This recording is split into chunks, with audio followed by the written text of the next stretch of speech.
আসসালামু আলাইকুম প্রিয় দর্শক, গতকাল আমি যে কন্টেন্টটি করেছিলাম সেখানে আমি প্রশ্ন করেছিলাম যে জনাব নাহিদ ইসলাম নতুন যে পার্টি হয়েছে জাতীয় নাগরিক পার্টি, সেই পার্টির আহ্বায়ক, উনি রয়টার্সের কাছে একটি ইন্টারভিউয়ে যা কিছু বলেছিলেন। উনি বলেছিলেন যে ডিসেম্বরের মধ্যে নির্বাচন হওয়া সম্ভব নয়, এ কথা বলেছিলেন।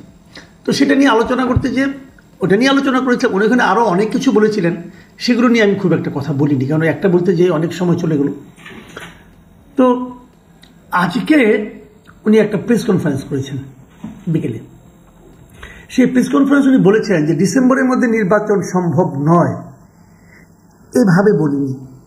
উনি বলতে চাচ্ছেন যে উনি ঠিক এভাবে বলেন নাই যে ডিসেম্বরের মধ্যে নির্বাচন সম্ভব নয়, এ কথা উনি বলেন নাই। উনি কি বলেছেন তাহলে?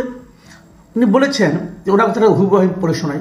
উনি বললেন যে বলেছি পুলিশ যে নাজুক অবস্থায় আছে সেই অবস্থায় থেকে নির্বাচন সম্ভব না। মানে পুলিশের যে নাজুক অবস্থা, সেই অবস্থা থেকে নির্বাচন সম্ভব না। এখন আর ডিসেম্বর না, তার মানে যতদিন পুলিশ নাজুক অবস্থা থেকে পুলিশের উত্তরণ না ঘটছে ততদিন পর্যন্ত নির্বাচন সম্ভব না। তো 7 মাসে আপনার পুলিশের কিছুই করতে পারেন না, নাজুক অবস্থা থেকে উত্তরণ ঘটে নাই, বরং আরও খারাপ হয়েছে। কীভাবে বলে কি দেখেন, আপনার গত 2 দিন আগেই তো শাহবাগ যে আপনার আছে পুলিশ ফাঁড়িতে আছে, সেখানে কতগুলি তৌহিদি জনতা নামধারী কিছু লোক গিয়ে হাজির হয়েছে এবং তারা থানার ভেতরে ঢুকে গারদের মধ্যে আটকা থাকা যে ব্যক্তি তার সঙ্গে ভিডিও করেছে, তার বক্তব্য নিয়ে ভিডিও করেছে। এর কোন বিষয়টা পুলিশের সক্ষমতাকে প্রমাণ করে বলুন তো? করে না।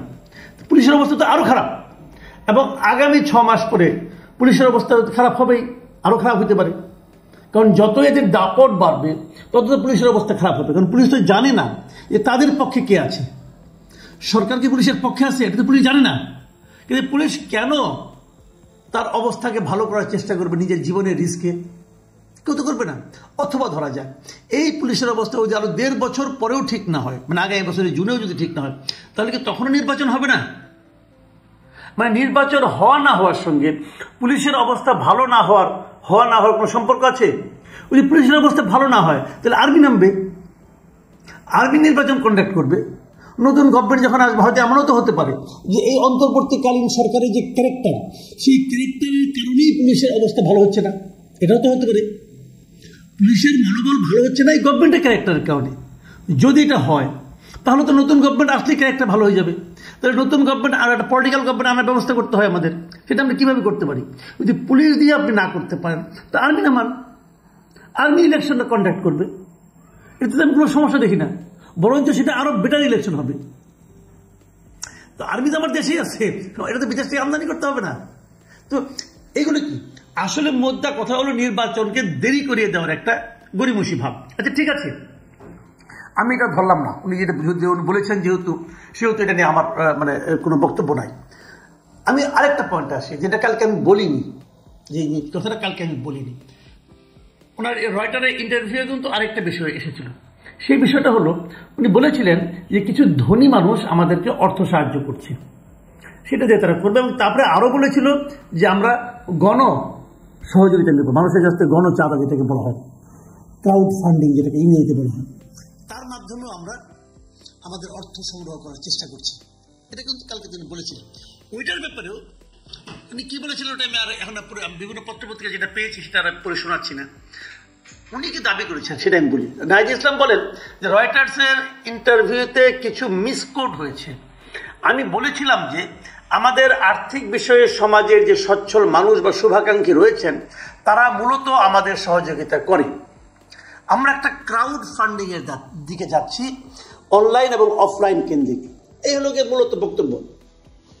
উনি বলেছেন যে গণমাধ্যমে এটা নিয়ে ভুল তথ্য এসেছে, এটা সংশোধন করার জন্য অনুরোধ করব। আচ্ছা ঠিক আছে, তাহলে উনি ভুল তথ্য আলাপবাদ কি তথ্য এসেছে ওটা নিয়ে আলোচনাই করতে চাই না। উনি সর্বশেষ যেটা সংশোধন করে দিলেন ওনার বক্তব্যে বাংলা ভাষায়, এবং সেটা হুবহু এসেছে, আমি সেটা নিয়ে একটু কথা বলতে চাই। প্রথমত উনি কি বলেছেন আবার বলি, শুনুন। আমাদের আর্থিক বিষয়ে সমাজের যে সচ্ছল মানুষ বা শুভাকাঙ্ক্ষী রয়েছেন তারা মূলত, মাথায় রাখবেন, মূলত আমাদের সহযোগিতা করে। মানে প্রধান সাহায্যটা তারা পাচ্ছে সমাজের আর্থিকভাবে সচ্ছল বা শুভাকাঙ্ক্ষীদের কাছ থেকে। যারা আর্থিক এবং তাদের শুভাকাঙ্ক্ষী তাদের কাছ থেকে যে অর্থটা পায় এটাই তাদের প্রধান আয়ের উৎস। তারপরে আবার বলছে আমরা একটা ক্রাউড ফান্ডিং এর দিকে যাচ্ছি, যায়নি এখনো, তারা যাচ্ছে। মানে ক্রাউড ফান্ডিং মানে কি? গণচাঁদা। সাধারণ মানুষকে বলবে আপনারা আমাদের টাকা দেবেন, আমরা দল চালাবো। অনলাইনে হতে পারে, বিকাশে হতে পারে, নগদে হতে পারে, যে যেভাবে পায় তাদেরকে টাকা দিবে। এই একটা পদ্ধতি হতে পারে। ওনারা ওদিকে যাচ্ছেন মানে কি? ভবিষ্যৎকাল, এখনো যাননি। তার মানে এখন পর্যন্ত তারা যা কিছু করেছেন সেটা সেই সমাজের সচ্ছল মানুষ বা শুভাকাঙ্ক্ষী তাদের কাছ থেকে পেয়েছেন, এবং আগামীতেও মূলত এরাই দেবেন। এই জায়গাটাতেই আমার প্রশ্ন, কারা আপনাদের শুভাকাঙ্ক্ষী, কারা সেই সচ্ছল মানুষেরা? আমরা বিগত সরকারের সময় দেখেছি যে বিভিন্ন ব্যবসায়ীরা যারা নাকি আগের সরকারের কাছে সুবিধাভোগী ছিল, তারা সেই সরকারের পদলোহন করত, তারা সেই সরকারের নানা রকম কর্মকাণ্ডে সরকারকে সহায়তা করত।